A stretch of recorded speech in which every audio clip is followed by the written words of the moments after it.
Selamat pagi. Di sini kami dari kelompok 2 ingin mempresentasikan UAS kewirausahaan yang berjudul pelatihan teknik gambar 2D dan 3D menggunakan SolidWorks dan AutoCAD. Adapun anggota kelompok dari kelompok 2 yaitu yang pertama, perkenalkan, nama saya Yosua Presiden Wadingo. nama saya Ferry dan Sibarani. Nama saya Julia Gustina. Nama saya Satasari Devi. Di sini kami membahas tentang nama dan profil ide usaha, kemudian latar belakang dan ide usaha, analisis jasa dan SWOT dan BMC, analisis produk, operasi, pemasaran dan sumber daya manusia, kemudian aspek keuangan dan kelayakan usaha HPP, laporan laba rugi, BEP dan laporan keuangan, serta yang terakhir aspek risiko usaha dan teknologi. Adapun nama dan profil usaha kami yaitu yang berjudul TextDraw Academy, di mana jasa kami membentuk pelatihan teknik gambar 2D dan 3D profesional. Selanjutnya akan dijelaskan oleh kawan saya Joshua Siremorino. Baik, di sini saya akan menjelaskan latar belakang dari TextDraw Academy. Yang pertama itu latar belakang munculnya ide TextDraw Academy atau usaha dari tim kami, yaitu didasari karena adanya perubahan signifikan di dalam dunia kerja akibat revolusi industri 4.0, terutama di sektor manufaktur dan konstruksi. Penggunaan teknologi digital itu terkhususnya pada software CAD atau bisa kita perjelas itu computer aided design, yang dimana telah menjadi semakin penting dalam proses mendesain produk dan struktur. Namun masih banyak tenaga kerja yang belum memiliki keterampilan tersebut, yang dimana tidak memadai dalam menggunakan software ini. Lalu solusi yang kami tawarkan mengenai usaha kami yaitu melihat kesenjangan antara kebutuhan industri dan keterampilan tenaga kerja yang tersedia. TextDraw hadir sebagai solusi dengan menawarkan program pelatihan komprehensif dalam penggunaan software CAD seperti SolidWorks, AutoCAD, SketchUp, dan Inventor. Dan pada usaha kami itu terkhususnya di software SolidWorks dan AutoCAD, di mana program ini dirancang untuk memenuhi kebutuhan industri akan tenaga kerja terampil di bidang desain teknik. Untuk memaksimalkan efektivitas pembelajarannya, kami mengkomunikasikan metode pembelajaran tatap muka dan online atau bisa dibilang hybrid learning, didukung oleh instruktur yang berpengalaman di dalam bidang CAD, dan ada kurikulum berbasis industri, fasilitas yang modern. Dengan pendekatan ini diharapkan para peserta yang mengikuti TextDraw dapat memperoleh keterampilan praktis yang sesuai dengan tuntutan dunia kerja saat ini. Selanjutnya akan dijelaskan oleh rekan saya Judida Kristina. Baik, saya akan menjelaskan analisis produk barang dan jasa. Jadi jenis produk atau jasa kami ini berupa jasa pelatihan gambar teknik 3D atau 2D dengan menggunakan SolidWorks atau AutoCAD. Jadi dalam produk usaha kami itu TextDraw Academy, ini ada logonya. TextDraw Academy menyediakan pelatihan yang menarik di bidang desain atau gambar teknik. Jasa ini bekerja sama dengan dunia industri yang memungkinkan peserta untuk mengasah skill. Kemudian karakteristik produk kami, fokus utamanya yang pertama itu jasa pelatihan TextDraw Academy mengajarkan untuk melatih diri dalam gambar teknik berbasis perangkat lunak CAD seperti SolidWorks, AutoCAD, SketchUp, dan Inventor. Kemudian metode pembelajaran kami memberikan pembelajaran melalui teori dan praktek langsung menggunakan komputer dan perangkat lunak CAD. Kemudian saya akan menganalisis SWOT. Yang pertama itu kekuatan atau strength. Jadi keahlian spesialis itu yang pertama, kekuatannya itu memiliki pengajaran yang berpengalaman, kemudian memenuhi target pasar yang luas, yaitu kebutuhan gambar teknik di berbagai industri atau biasa industri butuhkan, yaitu drafter. Kemudian fleksibilitas pengajaran. Teknik akademik kami bisa menawarkan kursus baik secara offline maupun online. Kemudian ada kelemahan atau weakness. Jadi yang pertama kelemahannya itu yaitu modal terbatas. Untuk memasarkan jasa pelatihan dan memperluas jangkauan untuk pemula mungkin sedikit berkekurangan. Kemudian skala usaha kecil. Jadi jika tim pengajar terbatas, sulit untuk menangani banyak peserta sekaligus. Jadi biasanya kami akan menargetkan sekitar 10 orang untuk pelatihan yang pertama kali. Kemudian ada biaya infrastruktur. Biaya infrastruktur ini membutuhkan komputer dengan spesifikasi tinggi untuk software 3D yang bisa menjadi pengeluaran besar. Maka dari itu kami juga akan targetkan sesuai dengan skala usaha kecil yang tadi. Jadi mungkin pesertanya akan sedikit terlebih dahulu. Untuk awal itu kami akan menargetkan pesertanya sedikit dulu. Kemudian peluang atau opportunities. Jadi peluang kami yaitu permintaan yang meningkat untuk keahlian CAD. Seperti yang saya bilang di awal bahwa banyak industri yang membutuhkan keahlian teknik desain ini atau yang biasa disebut sebagai drafter. Kemudian kursus online. Jadi kami akan membuka kursus online itu menjadi sebuah peluang karena pembelajaran online ini. Jadi siswa-siswa atau peserta yang berada di luar kota dari tempat kami melakukan jasa pelatihan ini. Jadi kami membuka kursus online untuk membantu mereka ikut pelatihan kami. Kemudian kami akan membuat sertifikasi dan akreditasi.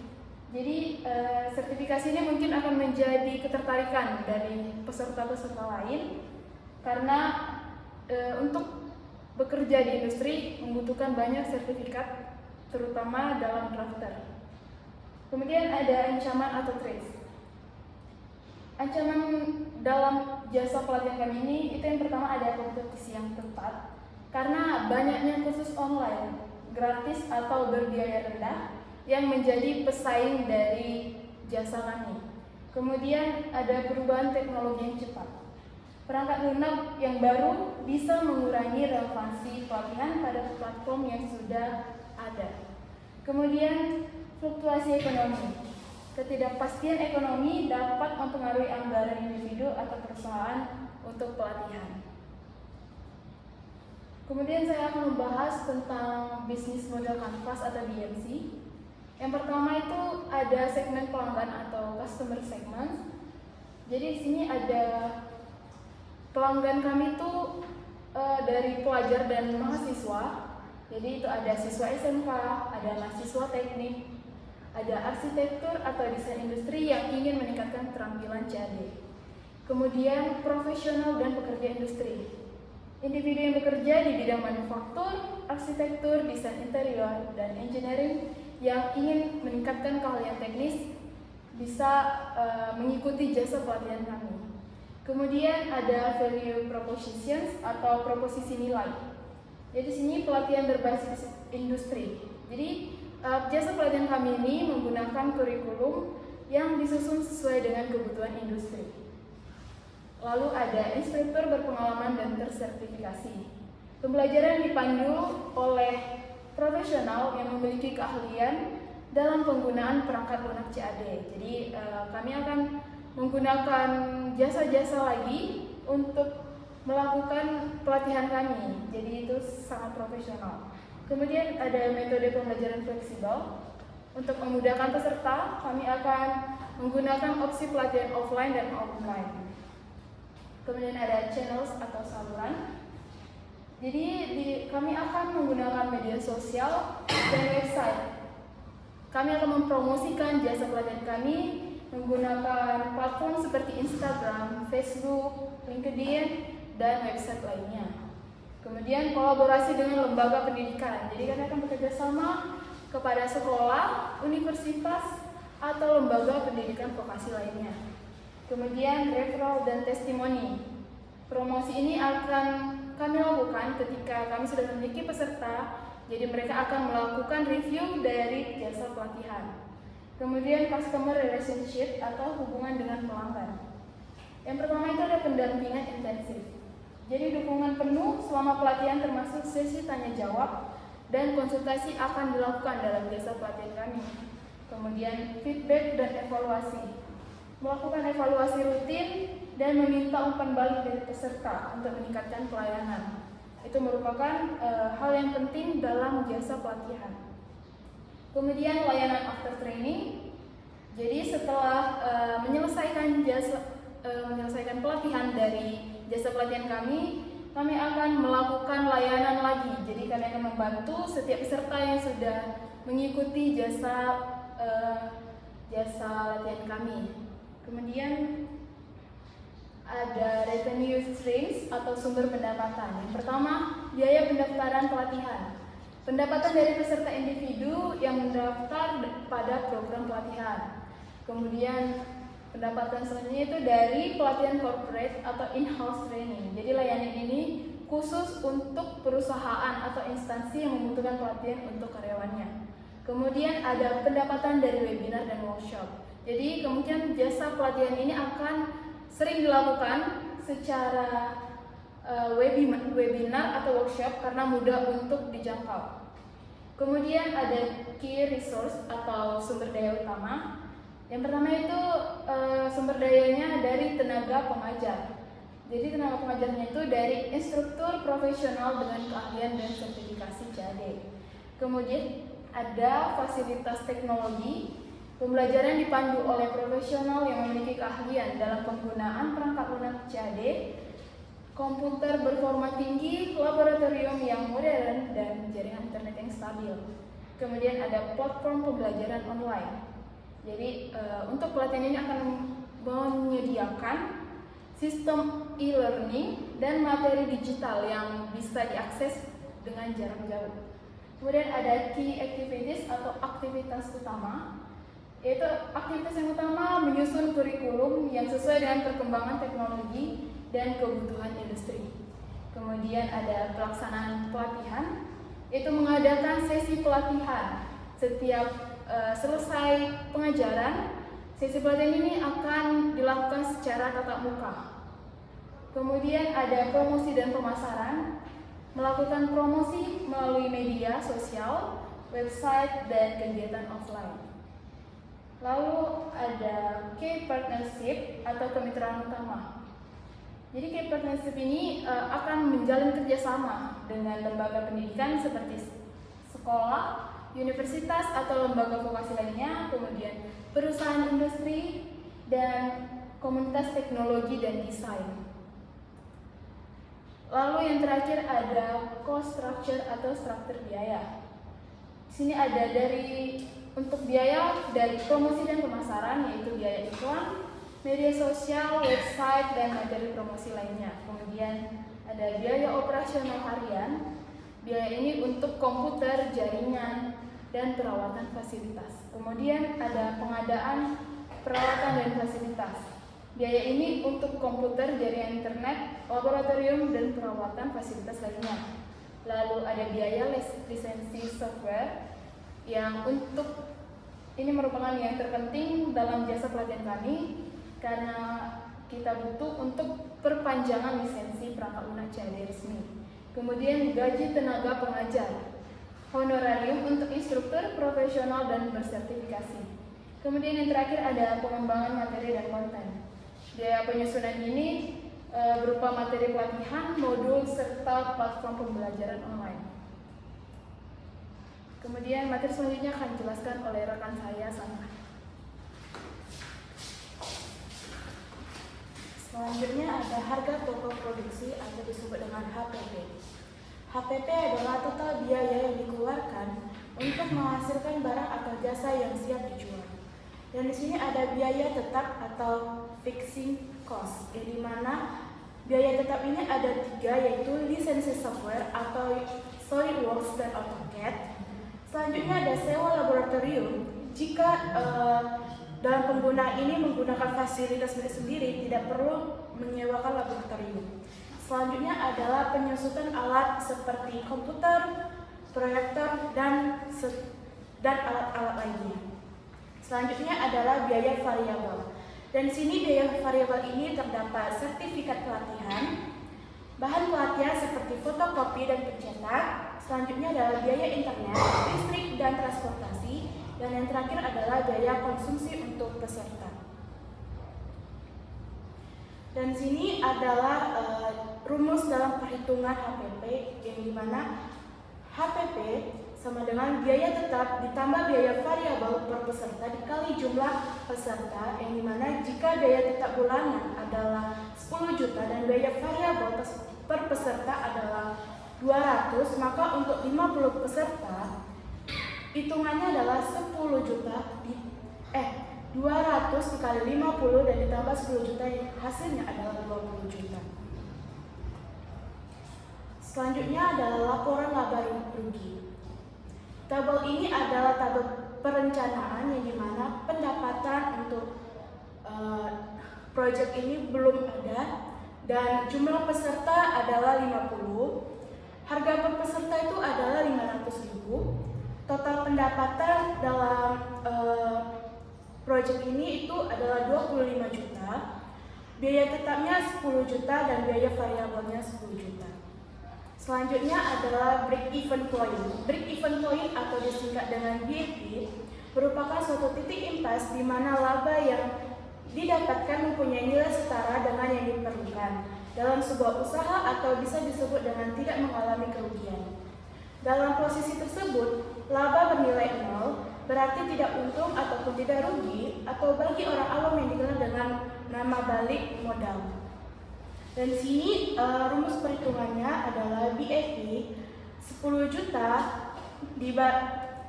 per 500 dikurang 10 juta per 50 sama dengan 10 juta per 300, hasilnya adalah 34 peserta, yang mana peserta itu hasilnya dibulatkan.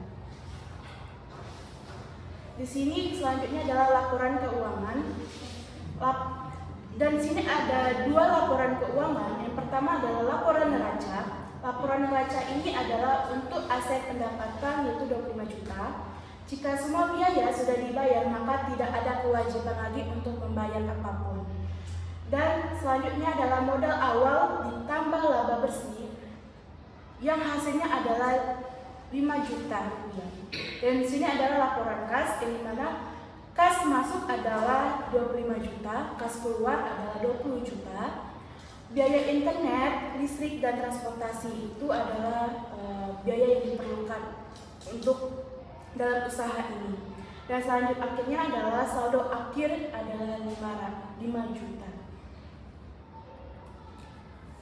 Kelayakan usaha, dan di sini ada kelayakan usaha return of investment. Dalam perhitungan ini adalah return on investment sama dengan laba bersih per total biaya dikali 100%, yaitu laba bersihnya adalah 5 juta per 20 juta dikali 100% sama dengan 25%. Jadi hasil ROI adalah 25% yang layak untuk menguntungkan. Selanjutnya akan dilanjutkan oleh partner saya, Feris Badan. Oke, dalam slide ini saya akan menjelaskan tentang analisis produk, operasi, pemasaran, dan sumber daya manusia. Oke, di sini saya membagi 3. Yang pertama itu analisis produk dan operasi. Yang pertama, proses produksi layanan. Jadi sebelum masuk ke proses produksi, kita harus merencanakan pelatihannya. Ada beberapa poin, ada 2 poin dalam perencanaan pelatihan. Yang pertama itu menyusun kurikulum pelatihan. untuk tingkat pemula hingga lanjutan. Dan poin yang kedua, membuat modul pelatihan, materi presentasi, dan contoh studi kasusnya.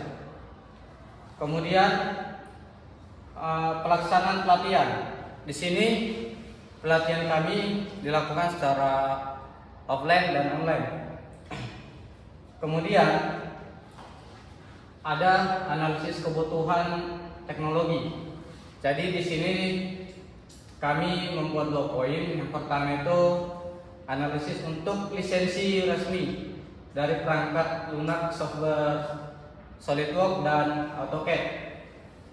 Kemudian kami juga butuh komputer dan laptop dengan spesifikasi tinggi, di mana hal ini untuk memastikan perangkat dapat berjalan dengan lancar. Kemudian poin yang terakhir itu manajemen kualitas. Di manajemen kualitas kami membuat 2 poin penting. Yang pertama itu menjamin bahwa pengajar memiliki pengalaman yang praktis dan memiliki sertifikasi yang relevan yang sesuai standar. Kemudian poin yang terakhir itu menyediakan evaluasi berkala untuk mengukur pemahaman peserta pelatihan. Kemudian analisis pemasaran. Jadi di analisis pemasaran ini ada 4 poin utamanya, yaitu segmentasi pasar, di mana segmentasi pasar ini kami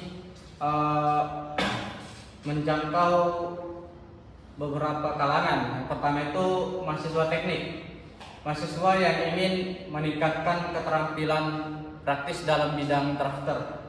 Kemudian ada dari segmen perusahaan, di mana kami membuka bagi setiap karyawan atau perusahaan yang ingin bekerja sama dengan kami untuk meningkatkan kualitas skill yang dimiliki karyawan mereka.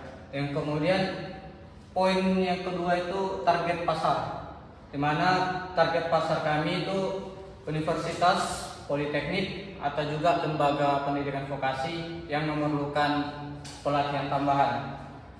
Kemudian kami juga membuka untuk targetnya untuk individu yang ingin mendapatkan skill kompetitif di pasar kerja. Poin yang ketiga, strategi promosi. Di strategi promosi ini kami membuat beberapa poin, yaitu kami membuat strategi promosi melalui media sosial, seperti membuat konten di Instagram, LinkedIn, dan YouTube. Kemudian untuk strategi berikutnya yaitu webinar gratis, di mana kami memberikan testimoni bagi pelanggan secara gratis untuk menarik perhatian.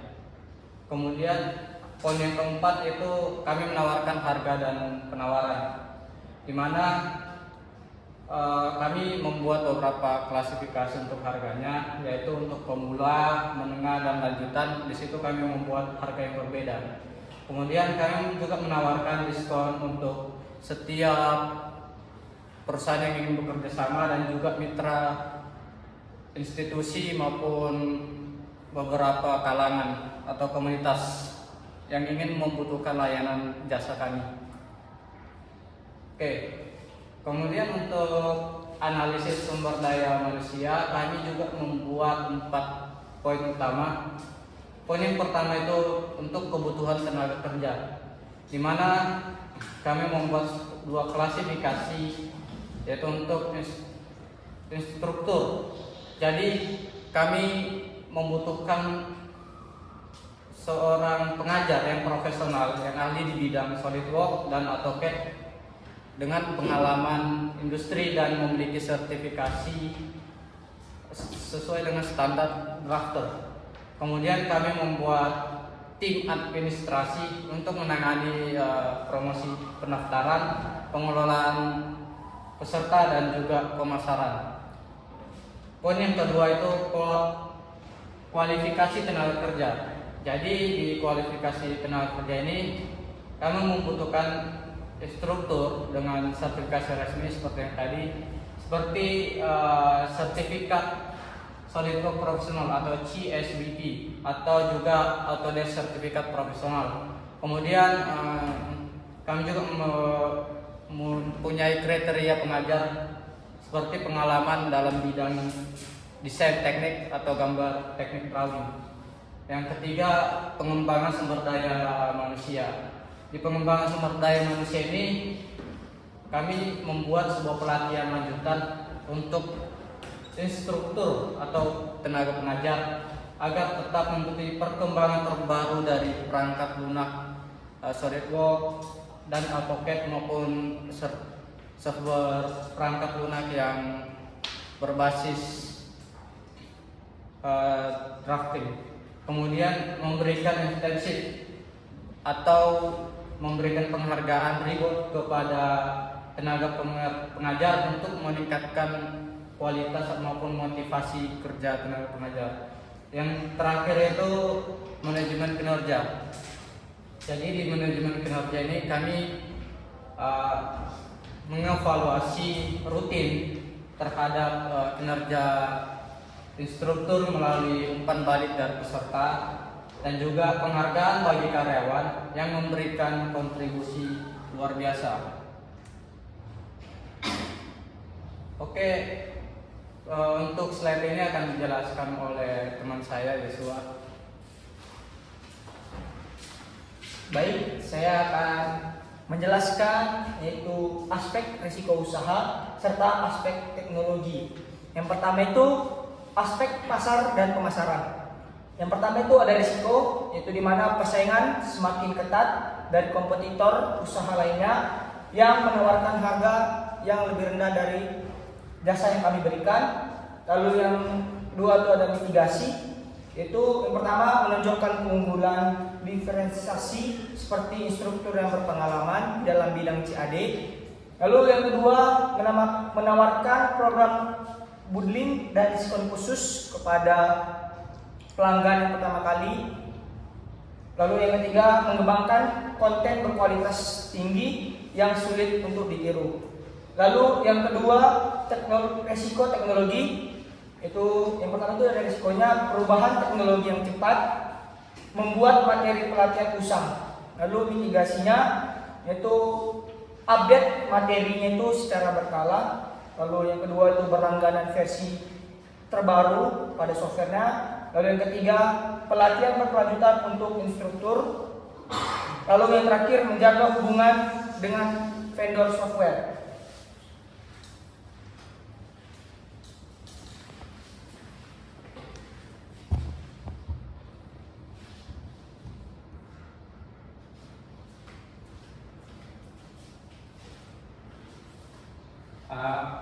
Oke, demikian dari presentasi kami kelompok 2. Jika ada penjelasan yang kurang jelas ataupun intonasi bahasa kami yang kurang, kami mohon maaf.